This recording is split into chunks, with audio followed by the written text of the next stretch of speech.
Olá, terceiro ano, tudo bem? Voltando para o nosso segundo momento, vamos começar agora com história.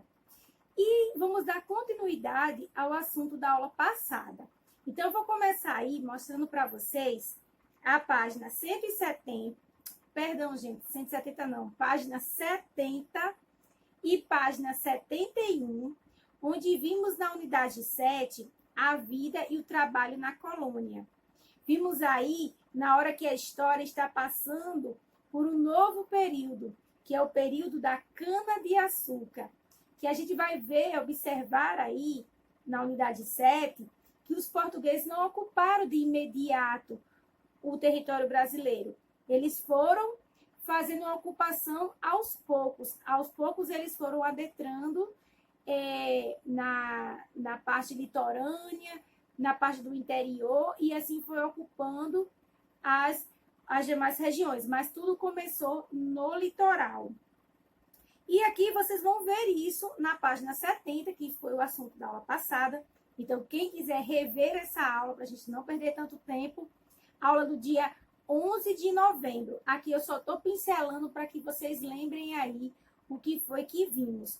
Vimos também a questão que Portugal começou a trazer pessoas para aqui, para o Brasil, para formar as colônias. Lá no início, eles começaram a usar a mão de obra indígena. Mas nesse período houve conflitos, alguns indígenas morreram, outros resistiram à escravidão, outros não. E nesse período começou o processo aí da exploração do pau-brasil. E aí, quando falamos em colônia, vamos começar um novo tempo, que é a exploração com o cultivo da cana-de-açúcar. E nesse período, vocês vão começar a observar que quando Portugal começou a trazer pessoas para povoar aqui no Brasil, o pau-brasil já foi ficando mais fraco, a economia, e eles precisavam explorar outras maneiras de ganhar dinheiro. E aí eles viram que o litoral, o solo era bom para o cultivo da cana-de-açúcar. E aí vai ser quando vai surgir as colônias, os engenhos, e vai surgir outras pessoas aí nessa história que serão os escravos. Com a colônia e a criação do engenho, Portugal vai começar a trazer mão de obra de fora, que aí vai ser quando vão começar a trazer os africanos como escravo aqui para o Brasil. Então, nesse período aí de 1530, eles ainda estão explorando o pau-brasil, mas aí a fonte de renda aí que está bombando nesse período é a cana-de-açúcar. Então, vieram grande parte dessas pessoas de Portugal para cá para trabalhar e cultivar a cana-de-açúcar, a plantar, né, e a comercializar. Então, foi aí que teve esse interesse em povoar mais terras e precisar conhecer melhor o Brasil. E aí, na página 71, só pincelando aí, porque, como eu já falei, essa aula foi no dia 11 de novembro, lá vocês vão ver com mais detalhes aí que eu explico. E aí, com o cultivo da cana-de-açúcar, começou a desenvolver a capitania de Pernambuco, porque lá era muito bom o solo, que era o solo de Massapê. Então, lá, sobretudo, a região de Olinda ali, estava bombando aí com essa atividade econômica da cana-de-açúcar. E daí veio o trabalho escravo, como eu já falei. Tanto tinha indígena, mas a força maior aqui foi dos escravos, que vieram da África através de navios negreiros, que eu vou explicar isso. Até citei aqui no Dia da Consciência Negra, porque a história não passa, tudo vai acontecendo aqui no mesmo período, é muito, muito intenso. Então, aí, com esse desenvolvimento, iniciando aí esse cultivo da cana-de-açúcar, vamos ver a sociedade açucareira, o que foi que se formou nesse período. Então, eu vou entrar em assunto novo agora, dando continuidade a essa história. Então, vocês vão colocar aí na página 72, que aí eu vou intensificar esses pincelamentos aqui que eu estou dando da aula passada, que foi toda a origem. Agora eu vou dizer o desenvolvimento aí desse assunto, tá bom? A sociedade açucareira. As pessoas que viviam e trabalhavam nas regiões de produção de açúcar formavam a sociedade açucareira. Então, todas as pessoas que vinham com esse objetivo de trabalhar com cana-de-açúcar, seja a mão de obra, que é aquele pessoal que trabalha, e seja aquela pessoa que investia em terras, essa pessoa fazia parte da sociedade açucareira. Ela vivia em regiões que eram de grande importância para o cultivo da cana-de-açúcar. Nessa sociedade, os mais poderosos eram os ricos fazendeiros, era quem investia, era o dono das terras, conhecidos como senhores de engenho. Já os menos favorecidos eram os trabalhadores escravizados, é que não tinha condições, eles que vinham trabalhar, ó, suar aqui, ó, que praticamente não possuía bens materiais. Era trabalhando em troca de um teto, era trabalhando em troca de comida, era trabalhando em troca de uma roupa. Então, era só trabalho, trabalho escravizado. Gente, era desumano demais. Além deles, havia os trabalhadores livres, que não possuíam as mesmas riquezas que os senhores de engenho, mas, em alguns casos, tinham pequenas plantações e alguns eram escravos. Então, vocês vão perceber aí que há uma pirâmide, né? Tem o topo, tem a segunda classe e a terceira que está lá embaixo, que é a maioria, que é o povão, que a gente diz aí que são os escravos, são as pessoas que vieram da África para trabalhar aqui escravizadas.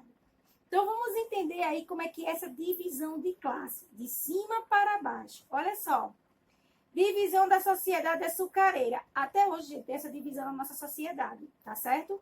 Mas isso aí eu vou explicar com o avanço da história, tá bom? Na base estava o maior grupo, a base ali embaixo, quem trabalha, são os assalariados. Hoje, né? Lá no passado eram os escravos, onde eram os trabalhadores, os escravizados, compondo de escravos. No meio estavam os trabalhadores livres, que eram os pequenos agricultores, né? Que ali se sustentava de pequenas terras, pequenas plantações. E no topo eram os senhores de engenho, eram os ricos fazendeiros que vieram para cá para investir nessas terras, né?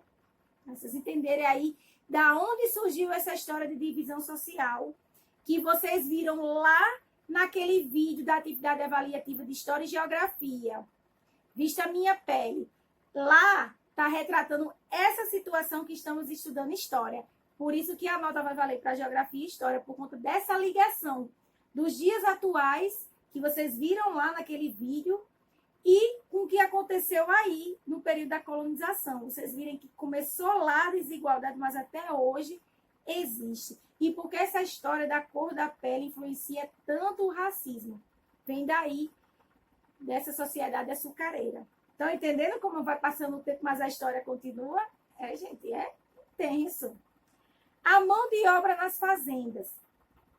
Para o trabalho nas fazendas, inicialmente os portugueses capturavam indígenas, isso no começo, tá? E os obrigaram a viver como escravos. Por causa disso, ocorreram vários conflitos. E entre os colonizadores e a população indígena, eram guerras constantes, gente, constantes. Tinha aqueles índios que ficaram escravizados, mas tinha aqueles que resistiram ali e ficaram o tempo todo brigando, era guerra mesmo, o tempo todo. Por isso que eles viram a necessidade de trazer mão de obra africana para cá. Nesses confrontos, os indígenas muitas vezes levavam vantagens, pois conheciam o território muito melhor que os europeus, porque até então eles estavam conhecendo ainda a região, né? Eram terras novas, eles estavam conhecendo com o passar do tempo. Já os indígenas não, eles já viviam aqui, certo? Com isso, vários fazendeiros deixaram de tentar aprisionar os indígenas e passaram a explorar o trabalho africano escravizado, que eram essas pessoas que eles compravam lá na África e traziam para cá, que chegavam à colônia sem nenhum conhecimento sobre as terras, não sabiam de nada, gente, vinham sem nada. Por isso que eles se aproveitavam da situação e tratavam essas pessoas tão mal. Já começava na viagem dos navios negreiros, que muitos já morriam no meio do caminho porque a situação, a higiene era precária. Então, pessoal, aqui foi só uma introdução.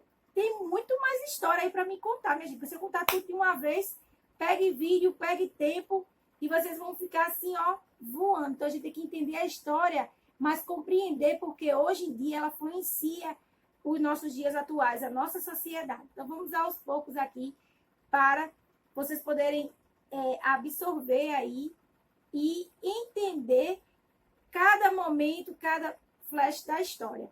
Mas para isso, vamos fazer atividade, né? Vamos lá. 1. Relacione abaixo as colunas correspondentes. Temos A, B, C e D e vamos ver essa realidade e ligar a outra.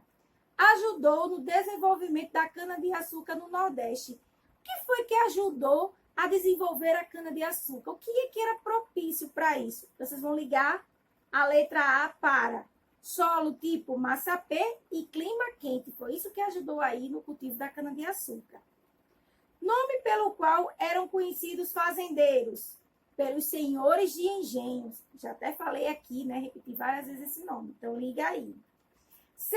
Conheciam bem o território. Os indígenas, eles conheciam muito bem os territórios. D. Principal mão de obra utilizada na produção do açúcar. Mão de obra escravizada. Os africanos escravizados. Escrevam aí. Aliás, liguem aí as respostas, tá bom? Vou aproximar aqui na tela para vocês entenderem. Olha como ficou. Viram aí? 2. Por que muitos fazendeiros deixaram de aprisionar indígenas para o trabalho? Por quê? Porque eles tentavam escravizar os índios, mas como eles não conheciam ainda as terras, e os índios já dominavam aqui o solo brasileiro, né? Eles já conheciam as terras, eles conseguiam resistir e vencer a esses confrontos. Então, coloquem aí, ó. Os fazendeiros deixaram de aprisionar indígenas porque muitas vezes eram vencidos por eles nos confrontos. Ok, gente? 3. O que os fazendeiros fizeram para conseguir trabalhos no lugar dos indígenas? Eles conseguiram trabalhadores e passaram a explorar o trabalho africano escravizado. Pode escrever aí. Para conseguir trabalhadores, eles passaram a explorar o trabalho dos africanos escravizados, tá bom, gente? Então, termino aqui a nossa aula de história e se prepare que na próxima aula tem muito mais história sobre isso aí. Vai render muito, minha gente. Até o nosso próximo momento.